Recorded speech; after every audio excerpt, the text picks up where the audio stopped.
Hi guys, nandito na naman po tayo sa ating inaabangang teleserye ang Akusada at syempre dahil sa mga ginagawa ni Ronnie na pag-blackmail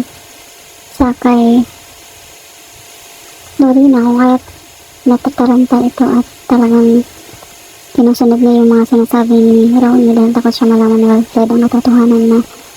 siya ay si Carolina Astorto. Syempre, kabila nun, talagang nagpupursige pa rin itong si Tristan na malaman kung saan lugar nakatira itong mamang saksi na hindi talaga si Lorena pumatay doon sa asawa ni Wilfred na si Joy, kung kaya inistok niya yung lugar kung saan laging pumupunta yung mag-ama at ayun ang nakimpuan niyang nandun yung gwardiya at tinanong niya kung kilala ng gwardiya yun at sinabi ng gwardiya na talagang pupunta ito doon tuwing kinsinas at katapusan dahil nag-celebrate o kumakain na mag-ama doon. At tamang sinabi ng gwardiya na baka bukas napunta yung mag-ama. At naladaling pumunta yung magkapatid doon, si Lorena at saka si Tristan. At kung inabutan lang nila doon ay yung anak nung matanda. Kung kaya inanong nila ito kung saan yung tatay nito at sinabi nito na bibili lang daw siya doon dahil yung tatay niya masakit daw, kung kaya tayo na umiling ni Lorena na kung pwedeng sumama silang magkapatid dun sa bahay para na doon makita nila si Mang Dolfo. At ayun na nga, pumayag naman ito anak nito, pero pagdating doon sa bahay kung saan gulat na gulat si Mang Dolfo nung nakita niya yung magkapatid, lalo na itong si Lorena dahil talagang natatandaan pa rin niya ito, pero ang laki ng pinagbago ni Lorena. At sinabi nito na talagang nagulat ito at nagpapasalamat itong si Lorena kung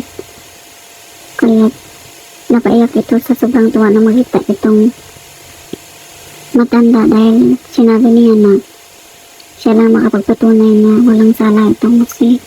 Lorena. At sinabi din ni Mang Dolfo na talagang alam niya walang kasalanan si Lorena dahil kitang-kita mismo ng kanyang dalawang mata na iba yung gumawa nun. Hindi niya masyadong maaninan, pero nakita niya duman itong si Lorena kasama yung kaibigan niya na nasa taas at hindi siya ang nandun sa baba kung saan nandun si Joy nakabulagta. At ayun na nga, hiniling ni Lorena na sana tumistigo naman itong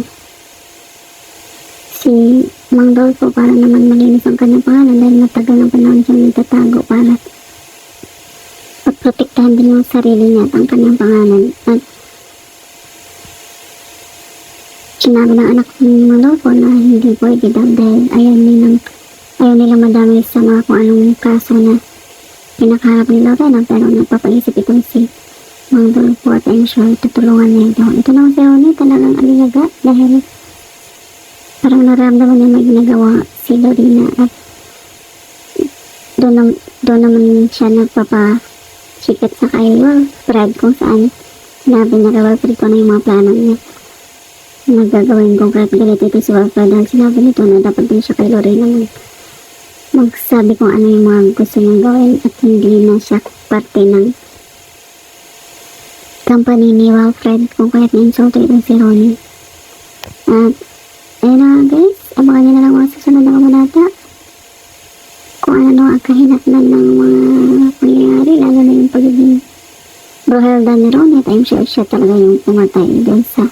kay Joy na kaibigan niya dahil mismo yung nakasama niya o kaibigan yung kasabot niya ay nagdududa din na para may iba siyang motibo kung kaya gusto niya i-din itong si Lorena. Ayan, thank you so much for watching. Please don't forget to like, subscribe, and press the bell button for you to notify on my next video. Thank you, bye!